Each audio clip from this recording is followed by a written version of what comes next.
Bom dia, boa tarde, boa noite. Meu nome é Anderson Ribeiro e sou estudante do curso técnico em Meio Ambiente pelo IFCE Campus Acaraú. E este vídeo seminário faz parte da disciplina de resíduos sólidos, onde irei falar um pouco sobre os resíduos domésticos.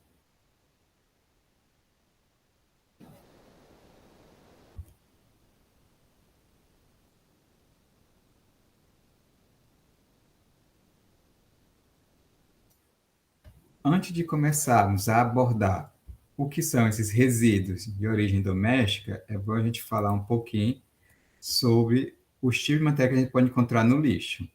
Atualmente, a gente usa duas classificações: resíduo e rejeito. Resíduo é toda material, substância, objeto ou bem descartado que sim seja passível e imprescindível tratamento, ou seja, aquele que pode ser reaproveitado ou reciclado de alguma forma. Já o rejeito é aquele que, quando não é possível de tratamento, ou seja, depois de esgotado todas as possibilidades de recuperação, a única opção que resta é a disposição final ambientalmente adequada. Mas como podemos classificar os resíduos sólidos segundo a legislação vigente? Levando em conta a NBR 10.004/04 e a Lei nº 12.305/2010, a gente pode levar diversos fatores em conta na hora de classificar os tipos de resíduos sólidos, como a descrição da origem do resíduo, o seu estado físico, o aspecto geral, a cor, o odor, o grau de heterogeneidade, a denominação do resíduo, o seu processo de origem, se está relacionado à atividade industrial, qual o seu constituinte principal e qual a melhor forma de destinação final. Mas é importante destacar que há outros tipos de resíduos sólidos classificados segundo a origem, como, por exemplo, os resíduos hospitalares, agrícolas, industriais, da construção civil, da varrição, comerciais e domésticos, os tipos recicláveis e não recicláveis. Essa imagem aqui ilustra bem essas formas que a gente pode classificar os tipos de resíduos sólidos de acordo com a sua origem. No caso, iremos falar os resíduos sólidos urbanos, mais especificamente os resíduos domiciliares. De acordo com a Lei nº 12.305, por definição, resíduo domiciliar é todos aqueles originários de atividades domésticas em residências urbanas. E de acordo com a NBR 2004, a gente também pode levar em consideração algumas atividades comerciais nos centros urbanos.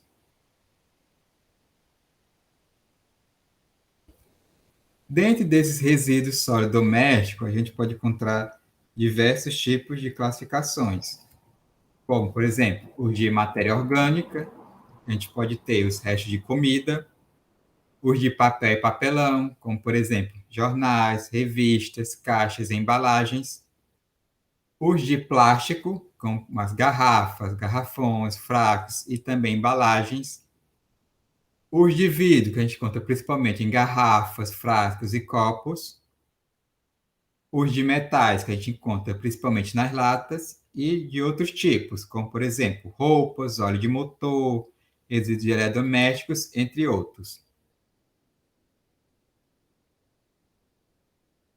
Nessa tabela, a gente pode observar a composição gravimétrica dos resíduos sólidos urbanos coletados no Brasil, isso para a década passada, onde pode observar que quase um terço, cerca de aproximadamente 32%, é composto de material reciclável. Nisso a gente inclui os metais, papel, plástico e vidro. Pouco mais da metade, cerca de 51%, é composto de matéria orgânica. E cerca de 16% é composto por outros tipos de materiais, e não o listado acima. Nesta outra imagem, a gente pode observar quais são os principais tipos de material, por exemplo, nas embalagens utilizadas nas residências. A gente pode observar que a grande maioria das embalagens são de papel ou papelão, mas a gente ainda pode encontrar uma boa quantidade de alumínio, aço, plástico e vidro. Lembrando que, como mostrado anteriormente, a grande maioria desses componentes são recicláveis. Agora eu irei falar um pouquinho sobre como a gente pode lidar com esse lixo doméstico. E o primeiro passo é a consciência ambiental. Embora ainda pouco difundida, a separação do lixo e a consequente reciclagem de certos tipos de materiais vem ganhando importância na vida de muitas pessoas e empresas. Sabemos que a preservação do meio ambiente, embora com pequenas atitudes diárias, fazem toda a diferença. As vantagens da separação do lixo doméstico de maneira consciente trazem inúmeros benefícios à natureza. Além de aliviar os lixões e os aterros sanitários, chegando até eles apenas os rejeitos, ou seja, aqueles que não podem ser reaproveitados, grande parte dos resíduos sólidos gerados em casa podem ser reutilizados. Muitos dos resíduos que são descartados podem se tornar verdadeiro tesouro lucrativo se bem aproveitado. Agora eu irei falar um pouquinho sobre como e por que reciclar. Por definição, é reciclável todo o resíduo descartado que pode passar por um processo de transformação, em parte ou total. Esse tipo de material pode retornar à cadeia produtiva para virar um produto semelhante ou diferente do original. O primeiro passo da reciclagem começa na sua própria casa, reduzindo o consumo de resíduos, por exemplo. Ao utilizar embalagens reutilizáveis, é possível gerar um ciclo de reaproveitamento do que antes poderia ser descartado. São produzidas toneladas de resíduos orgânicos diariamente nos lares brasileiros, entre eles embalagens das mais variadas formas. Com ações simples como esta, é possível ajudar muito na minimização dos riscos do meio ambiente, como, por exemplo, fazer a separação de materiais recicláveis com relação aos orgânicos facilita o trabalho das empresas e contribui para o trabalho nas unidades de reciclagem. Outro fato importante é evitar o desperdício, reaproveitando as sobras ou casca em uma horta orgânica ou composteira, por exemplo.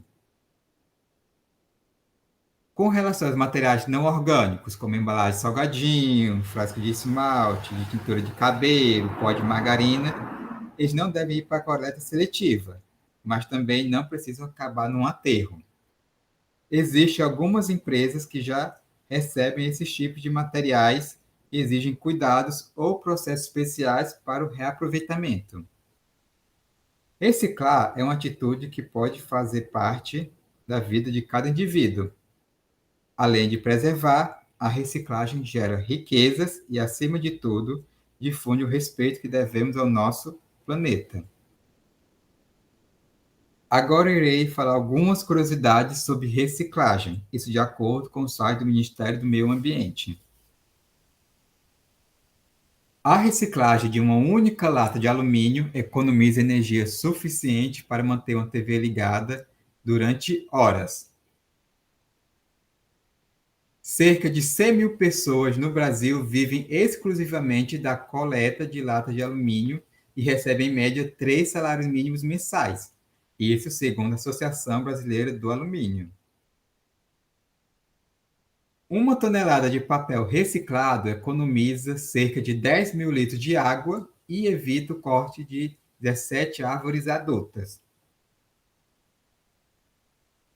E cada 100 toneladas de plástico reciclado economiza 1 tonelada de petróleo. Por último, 1 quilo de vidro quebrado produz cerca de 1 quilo de vidro novo. E isso significa que o vidro pode ser infinitamente reciclado. Com isso, eu encerro a minha apresentação e agradeço a atenção de todos.